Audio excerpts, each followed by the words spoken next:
The news birds में आपका स्वागत और हमारे साथ बातचीत करने के लिए मौजूद हैं न्यूज़ बर्ड्स के संपादक अरुण पांडे सर।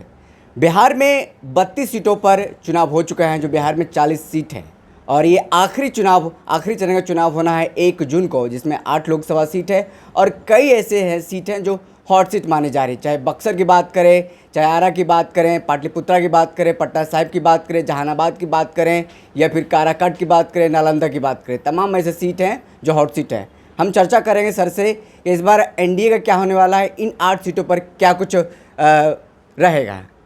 देखिए, अब पूरे देश में 18वीं लोकसभा चुनाव का अंतिम रन का लोकसभा चुनाव के रन का अंतिम पड़ाव 1 जून को पूरा होने जा रहा है।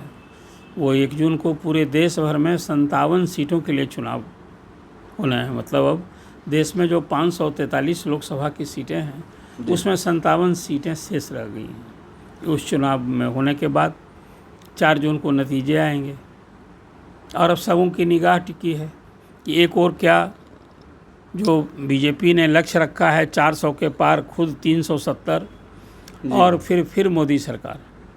तो वो जवाहरलाल नेहरू के बाद यदि ये रिजल्ट आता है जो बीजेपी का लक्ष्य है, तो ये दूसरे प्रधानमंत्री होंगे जो लगातार तीसरी बार सत्ता में आएंगे। एक तो इधर है, दूसरा महागठबंधन ने पूरे देश में जिस ढंग से खासकर कांग्रेस ने क्षेत्रीय दलों के बूते एनडीए को घेरने की कोशिश की है और चुनाव का एक सचमुच चुनौती पेश की है। 2 महीना पहले तो लग रहा था कि जब इंडिया मोर्चा में नीतीश कुमार ने झटका दिया और कई राज्यों में सीटों को तालमेल को लेकर जिस ढंग से खींचतान चल रही थी, लगता था कि शायद ही नहीं हो पाएगा। कुछ राज्यों में तो वो स्थिति बनी भी रह गई, जैसे वेस्ट बंगाल में 42 सीटें हैं, वहाँ कांग्रेस और तृणमूल कांग्रेस में समझौता नहीं हुआ। कहीं ना कहीं कांग्रेस और सीपीएम में कुछ हद तक समझौता हुआ, हालांकि सभी सीट पर सभी पार्टियां लड़ रही हैं जी। तो मुकाबले में तो सच पूछिए, यदि वहाँ बीजेपी और तृणमूल कांग्रेस में मुख्य मुकाबला है और कांग्रेस भी लड़ रही है, सीपीएम भी लड़ रहा है, तो भाजपा विरोधी मतों का ही विभाजन होगा। तो ऐसी स्थिति में ये कहीं ना कहीं बीजेपी को वहाँ मदद मिलेगी। तो कुल मिलाकर वहाँ समझौता नहीं हो पाया। वही स्थिति पंजाब में है। पंजाब में भी कांग्रेस और आप पार्टी में वहाँ सत्तारूढ़ है आप पार्टी, वहाँ समझौता नहीं हुआ जी। हाँ, दिल्ली में समझौता हुआ, जहाँ की 4 सीट के लिए आप और 3 सीट के लिए कांग्रेस लड़ रही है। यूपी में 80 सीटें हैं, वहाँ 17 सीट के लिए कांग्रेस लड़ रही है और 6 सीटों के लिए वहाँ सपा लड़ रही है। बिहार में 40 सीट में समझौता हुआ है। यहाँ आरजेडी ड्राइविंग सीट पर है, 23 सीट के लिए आरजेडी लड़ रहा है, 9 सीट के लिए कांग्रेस लड़ी, 3 सीट के लिए माले और वीआईपी लड़ी और एक सीट के लिए सीपी और सीपीएम लड़ी। उसी तरह से इधर एनडीए में इस बार बीजेपी बड़े भाई की भूमिका में चुनाव लड़ी बिहार में और 17 सीट के लिए बीजेपी लड़ी, 16 सीट के लिए जदयू और 5 सीट के लिए लोजपा रामविलास की पार्टी और एक सीट के लिए उपेंद्र कुशवाहा और मांझी चुनाव लड़े। अब 8 सीटों के चुनाव बाकी हैं। इस बार सच पूछे तो जो पटना साहिब क्षेत्र है वो बख्तियारपुर तक है पूरब में, तो बख्तियारपुर से लेके बनारस तक, मतलब जो ये रेल लाइन से इस रूट में जो दिल्ली हावड़ा की रेल लाइन है, तो इसमें सभी स्टेशन कहिए, माने इसमें चुनाव हो रहा है। उसमें पटना साहिब में होगा, पाटलिपुत्र में होगा, आरा में होगा, बक्सर में होगा, वाराणसी में होगा और फिर उसी तरह से उधर सासाराम में चुनाव होगा, जहानाबाद में होगा, काराकाट में होगा, नालंदा में होगा। अब ये 8 सभी सीटें एनडीए की जीती हुई सीट हैं, तो एनडीए के लिए तो खोने के लिए कुछ नहीं है और विपक्षी महागठबंधन को इस बार शून्य से शिखर पर जाने का अवसर मिला। ये बात सही है कि इस चुनाव में लालू प्रसाद ने जिस ढंग से सीटों का बंटवारा किया आपस में और सहयोगी दलों के बीच में, और उसमें यादव मुस्लिम के अलावा विभिन्न जाति समूह को साधने की भरसक कोशिश की, उस हिसाब से सीट और कैंडिडेट भी तय किया। उसी का प्रतिफल है कि मुन्ना शुक्ला वैशाली से हैं, तो नवादा से श्रवण कुशवाहा को कैंडिडेट बने, तो मुंगेर से कहिए कि वहाँ अशोक महतो की पत्नी, मतलब वहाँ कुर्मी और धानुक एक कॉम्बिनेशन हुआ और ललन सिंह के खिलाफ एक चुनौती की स्थिति आ गई।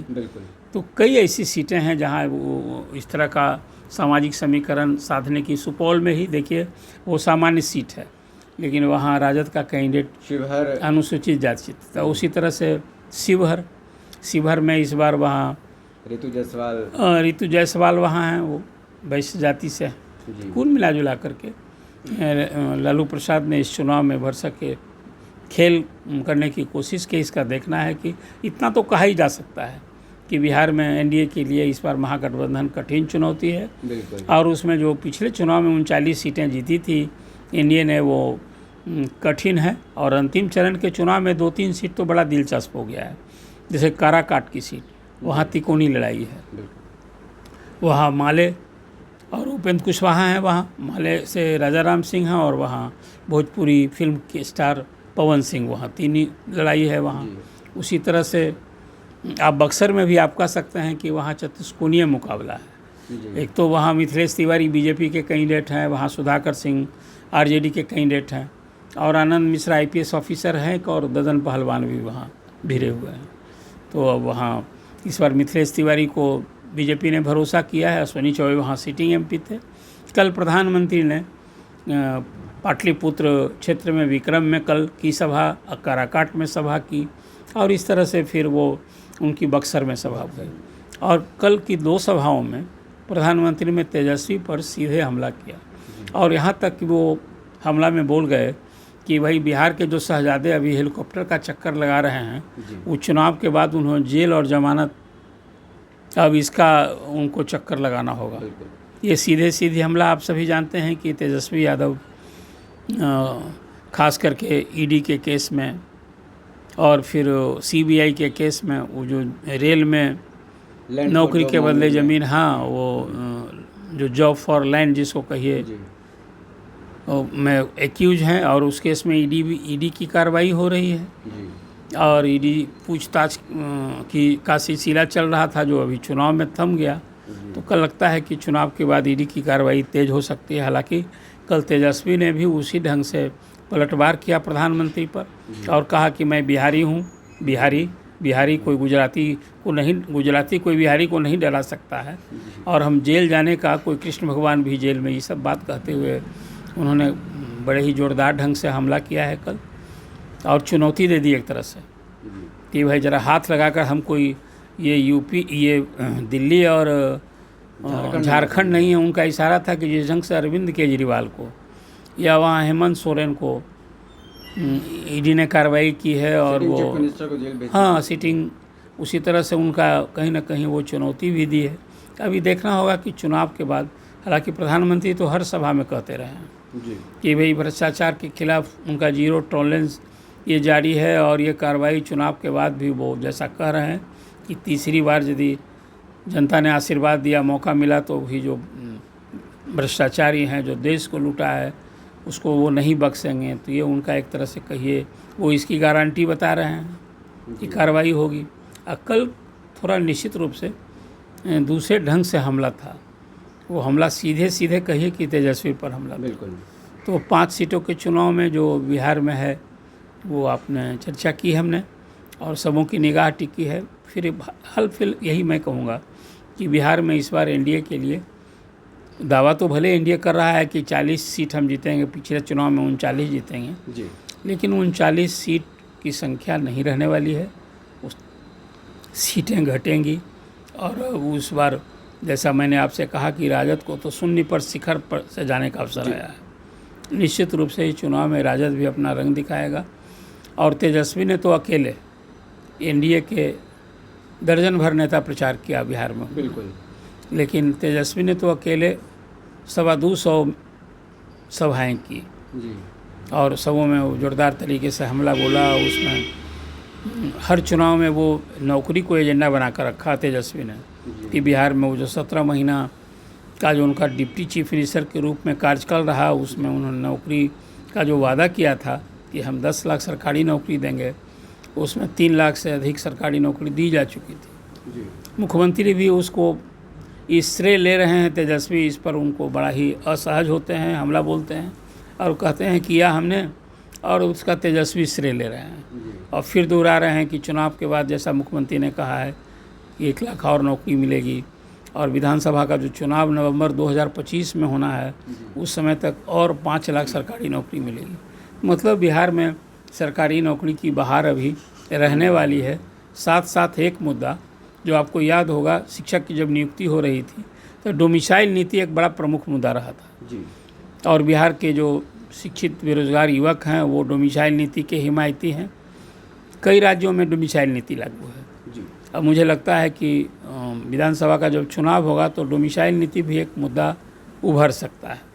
जब डोमिसाइल नीति समाप्त की गई थी तो सम्राट चौधरी ने बड़ा इसका विरोध किया था और कहा था कि डोमिसाइल नीति लागू होनी चाहिए। नौकरी बिहार में जब दी जा रही है, बाहर है, तो बिहार के युवकों को क्यों वंचित किया जाएगा जी। इसके पहले तेजस्वी भी बहुत वकालत करते थे जी। लेकिन कुल मिलाकर नीतीश कुमार अडिग रहे और उन्होंने कहा कि नहीं, ये संविधान सम्मत हमने कार्रवाई की है, किसी को क्षेत्र, जाति के आधार पर, रंग के आधार पर नौकरी से सेवा से वंचित नहीं किया जा सकता है। तो इस आधार पर बिहार में खासकर शिक्षक की नियुक्ति में तो डोमिसाइल नीति लागू नहीं है। इसका कारण भी रहा कि 25,000 से अधिक बिहार से बाहर के कई प्रदेशों के शिक्षक यहाँ अपनी मेधा के आधार पर बहाल हुए हैं, इसलिए कि गैर बिहारियों को कोई आरक्षण का लाभ नहीं मिलता है। वो सामान्य कोटि जो होती है ना, उससे अपने मेरिट के आधार पर ही जगह मिलती है। तो ये कहा जा सकता है कि बिहार के बाहर के जिन अभ्यर्थियों ने यहाँ शिक्षक की नौकरी पाई है वो अपनी मेधा की बदौलत पाए हैं, ये तो कहा ही जा सकता है। फिर अब ये चुनाव में, लोकसभा का चुनाव तो हो गया, वो विधानसभा का चुनाव भी अब इस साल हो या फिर अगले साल तो तय है। कुल मिलाजुलाकर बिहार में जो अंतिम चरण का चुनाव है वो ये परिदृश्य मैंने आपसे चर्चा की है।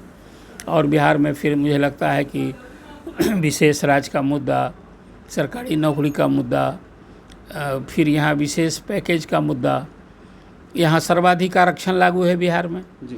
नीतीश कुमार ने इसको लागू किया था 75% और इसको संवैधानिक सुरक्षा कवच पहनाने के लिए असेंबली से प्रस्ताव पारित कर भेजा गया है कि इसको 9वीं अनुसूची में शामिल किया जाए ताकि सुप्रीम कोर्ट इंटरवीन नहीं करे। और इस केस में तो आपको याद होगा कि हाई कोर्ट में भी मामला चुनौती दी गई है। तो कुल मिलाजुलाकर बिहार के मुद्दे अपनी जगह हैं। तो इस बार का जो 18वीं लोकसभा के चुनाव में तीसरे फेज के बाद तो जन सरोकार के मुद्दे ही गायब हो गए। बिल्कुल। और सच पूछिए, बस जिसको कहते हैं भय की राजनीति, दोनों ओर से संविधान खत्म हो जाएगा, आरक्षण खत्म हो जाएगा। जहां बीजेपी तुष्टीकरण की राजनीति का आरोप लगाती रही, फिर कहा जाए कि विरासत टैक्स लगेगा और उसमें जो अमेरिका में जिस ढंग से है, दूसरी ओर उसी तरह से विपक्ष भी हमला बोलता रहा कि यदि नरेंद्र मोदी इस बार आ गए, वो 400 इसलिए मांग रहे हैं, संविधान ख़त्म कर देंगे, वो फिर चुनाव नहीं होगा। मतलब भय की राजनीति होती रही। जो जन सरोकार के मुद्दे हैं वो एक तरह से कहिए गौन हो गए। और कल जो प्रधानमंत्री ने तेजस्वी पर हमला बोला है, अब ये मुद्दा भी देखिए कि जो अभी बचे हुए दिन बचे हैं 1 जून के पहले, जो ये 7वें चरण के चुनाव में, देखिए आज से फिर यही मुद्दा होगा कि प्रधानमंत्री ने धमकी दी है, प्रधानमंत्री ने जिस ढंग की बात की है, तो हमें लगता है कि फिर वही जन सरोकार का मुद्दा गायब रहेगा। तो बिहार में यही चुनावी परिदृश्य। चलिए, चुनावी समर का खास करके बिहार का आखिरी रन है 8वां, देखिए 8 लोकसभा का और 7वां चरण 1 जून को होना है। तमाम तस्वीरें, तमाम जो विषय पर आपने सुनी चर्चा द न्यूज़ बर्ड्स पर। अगर आपने अभी तक चैनल को सब्सक्राइब नहीं किया तो सब्सक्राइब कर लें और बेल आइकन बजा लें। बहुत बहुत शुक्रिया।